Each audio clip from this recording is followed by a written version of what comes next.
तय करो कि वफादार कौन है, ये वक्त तय करेगा कि गद्दार कौन है। ये वक्त तय करेगा कि गद्दार कौन है। पहले ये तय करो कि वफादार कौन है, ये वक्त तय करेगा कि गद्दार कौन है। वंदे। आपके पुरखे इस वक्त क्या कर रहे थे जब शहीद आजम भगत सिंह वंदे मातरम लगा रहे थे, शहीद सुखदेव वंदे मातरम लगा रहे थे? क्या कर रहे थे आप? वंदे मातरम का नारा लगाकर लोग जेल गए। आरएसएस के 4 लोगों का नाम बताओ जो वंदे मातरम नारा लगा के जेल गए, उनका नाम बताओ। आप अपने 4 पुरखों का नाम आप बताओ। आप नहीं बता सकते। आपने भारत छोड़ो आंदोलन के खिलाफ आपके नेता चिट्ठी लिखी अंग्रेज गवर्नर को और कहा कि भारत छोड़ो आंदोलन जो हिंदुस्तान के क्रांतिकारियों का आंदोलन था, जो देश की आजादी का आंदोलन था, वो आंदोलन कुचल देना चाहिए, खत्म कर देना चाहिए। ये है रिकॉर्डेड हिस्ट्री आपकी। पूरे देश से माफी मांगनी चाहिए। ये रिकॉर्ड पे लाऊंगा सर। आप तिरंगे का विरोध करते हैं, भारत के राष्ट्रीय ध्वज का विरोध करते हैं। जो लोग तिरंगे और राष्ट्रीय ध्वज का विरोध कर सकते हैं वो भारत माता के सच्चे सपूत नहीं है। यानी कि आप तिरंगे झंडे को भी नहीं मानते थे। आपने 52 साल तक हिंदुस्तान का तिरंगा झंडा आरएसएस के मुख्यालय पे नहीं फहराया। आ जाना हमारी पार्टी के कार्यक्रम में, आपसे ज्यादा तेजी के साथ वहां पर वंदे मातरम लगाएंगे। सदन में भी लगाना चाहते हो लगाओ। अरे 1 रुपए में तो एक आम नहीं मिलता। आपने 1 रुपए में अडानी को 1050 एकड़ जमीन और 10 लाख आम और लीची के पेड़ दे दिए। ये मातृभूमि की वंदना, ये आपकी मातृभूमि की वंदना है। आप मातृभूमि को बेचकर मातृभूमि की वंदना कर रहे हैं। ये मातृभूमि की, आज वंदे मातरम पे ही बात करूंगा सर। मातृभूमि की वंदना, मातृभूमि की वंदना हिंदुस्तान के एयरपोर्ट को बेच के नहीं हो सकती। मातृभूमि की वंदना रेल को बेच के नहीं हो सकती, सेल को बेचकर नहीं हो सकती, समुद्री तटों को बेचकर नहीं हो सकती, कोयला और गैस को बेच के नहीं हो सकती, हिंदुस्तान की जमीनों को बेच के नहीं हो सकती। तुम लोग मातृभूमि को बेचने वाले लोग हो, तुम मातृभूमि की वंदना करने वाले लोग नहीं हो। मैं आपके माध्यम से सरकार से पूछना चाहता हूं, क्या भगवान श्री राम ने आपको कहा है कि आप नाकारे और निकम्मे हो जाइए और जनता को अंधेरे में रखिए, बिजली ना दीजिए? ये क्या भगवान श्री राम ने आपको कहा है? ये शिक्षा आपको भगवान श्री राम ने दी है? तो आप इन नारों के पीछे, ये नारे देशभक्ति के हैं, ये नारे देश की रक्षा के हैं, ये नारे देश को आजादी दिलाने के लिए हैं। ये नारों के पीछे अपने गुनाहों को छिपाने के लिए नारे नहीं है, मैं कहना चाहता हूं माननीय। और आप क्या कर रहे हैं?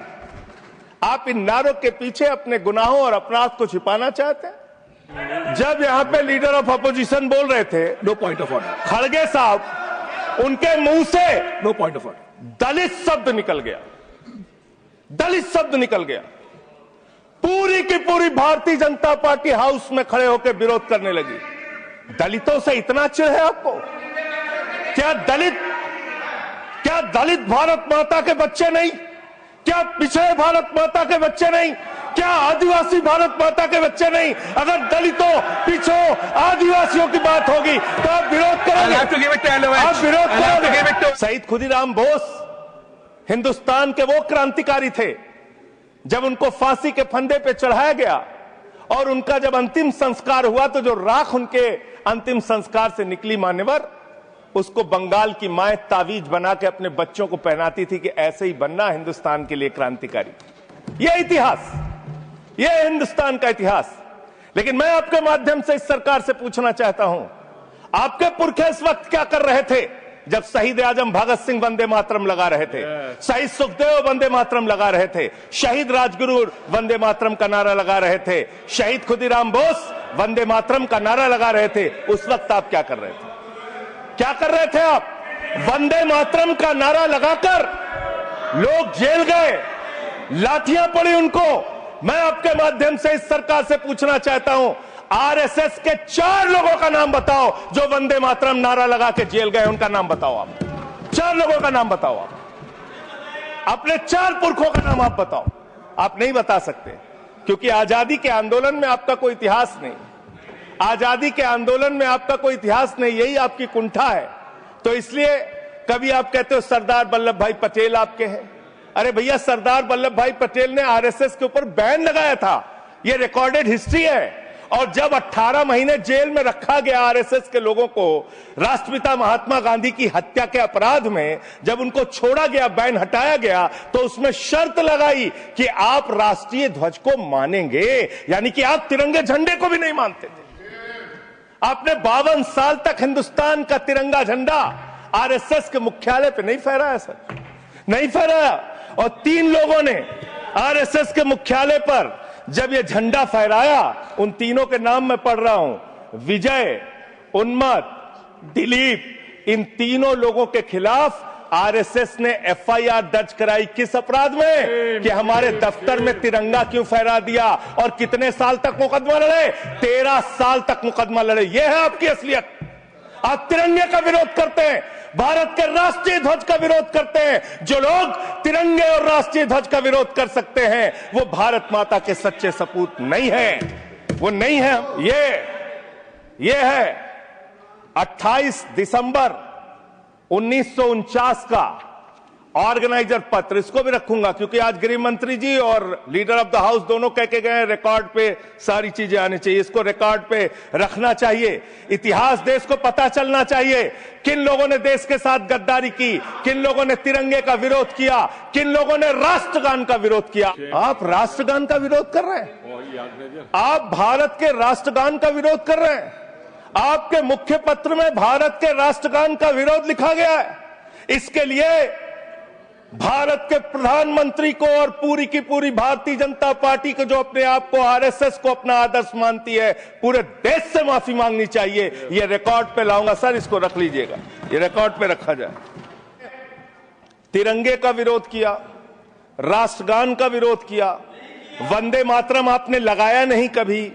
कोई आपका व्यक्ति देश की आजादी के आंदोलन में जेल नहीं गया कभी। आपने कोई देश के लिए, हमारे यहां अवधि में कहावत है, नाखून कटाए के शहीद ना बना भैया।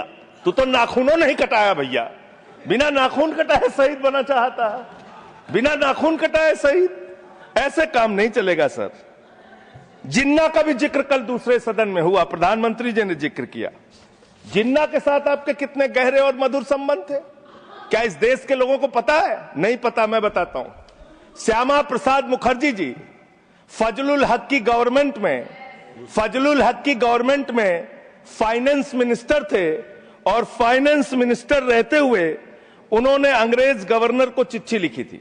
आपने भारत छोड़ो आंदोलन के खिलाफ, आपके नेता, जनसंघ के पहले राष्ट्रीय अध्यक्ष और तत्कालीन गवर्नमेंट में जो वित्त मंत्री थे, उन्होंने चिट्ठी लिखी अंग्रेज गवर्नर को और कहा कि भारत छोड़ो आंदोलन, जो हिंदुस्तान के क्रांतिकारियों का आंदोलन था, जो देश की आजादी का आंदोलन था, वो आंदोलन कुचल देना चाहिए, खत्म कर देना चाहिए। ये है रिकॉर्डेड हिस्ट्री आपकी। ये आपको, आपके बारे में पूरे देश को पता रहना चाहिए। अब जिन्ना, हाँ, इसको भी सभा के पटल पर रखूंगा। जिन्ना और आपके रिश्ते क्या थे? कितने मधुर रिश्ते थे। एक राज्य में सरकार नहीं बनाई मान्यवर इन्होंने, नॉर्थ वेस्ट फ्रंटियर, सिंध प्रांत और फजलुल हक की गवर्नमेंट। फजलुल हक वो शख्स है जो पाकिस्तान बनने के बाद वहां की सरकार का गृह मंत्री बना। आपके रिश्ते उन लोगों के साथ थे, ये देश को पता होना चाहिए। इसलिए आप किसी को भी देशभक्ति का प्रमाण पत्र बांटने का काम मत कीजिए। आप वंदे मातरम लगाने का काम कर रहे हैं और देश की सुरक्षा के साथ खिलवाड़ कर रहे हैं।